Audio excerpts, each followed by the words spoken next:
the story of how EnergyBPO fights the good fight for you in the world of compliance.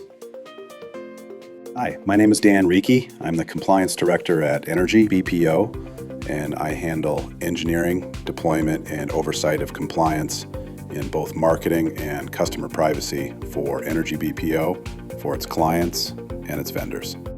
As you know, the Federal Trade Commission is the custodian for the National Do Not Call list. They have a complaint page, the FTC does, up on their website where consumers can go in and file a complaint.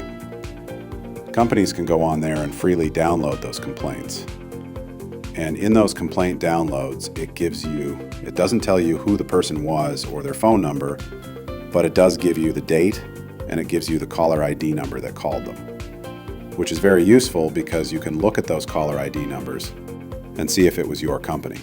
A few weeks ago, I decided, okay, I'm going to download the entire historical 2021 through 2024 data, 4 full years of complaints. Let's see what we got. Across those 4 years, there were 1,226,095 total complaints that included caller ID information, representing 17,175 unique caller ID numbers. Out of all those, only 17 complaints listed EnergyBPO caller IDs. That's still an extremely small ratio.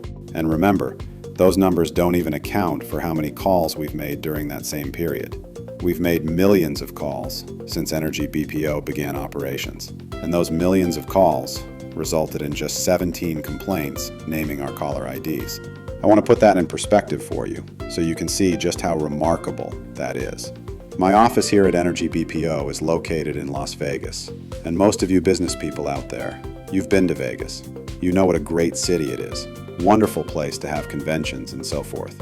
So I'm going to put this in terms that might be a little more familiar to you in the Vegas sense. So what are the odds? The odds of you being audited by the IRS are 160 to 1. The odds of you being born with 11 fingers is 1,000 to 1. The odds of you splitting an arrow in archery, 3,000 to 1. How about finding a pearl in an oyster on the beach? 12,000 to 1. Hitting a hole-in-one in golf, and I know a lot of you golf, 12,500 to 1. What are the odds of getting a royal flush in poker? 650,000 to 1. What are the odds of being struck by lightning? 750,000 to 1. What are the odds of being attacked by a shark? 3.7 million to 1. So here's today's lesson.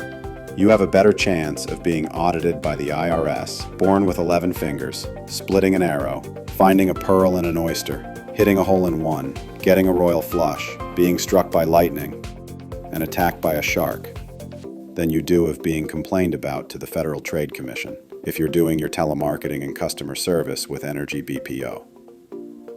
That's the point. We are EnergyBPO.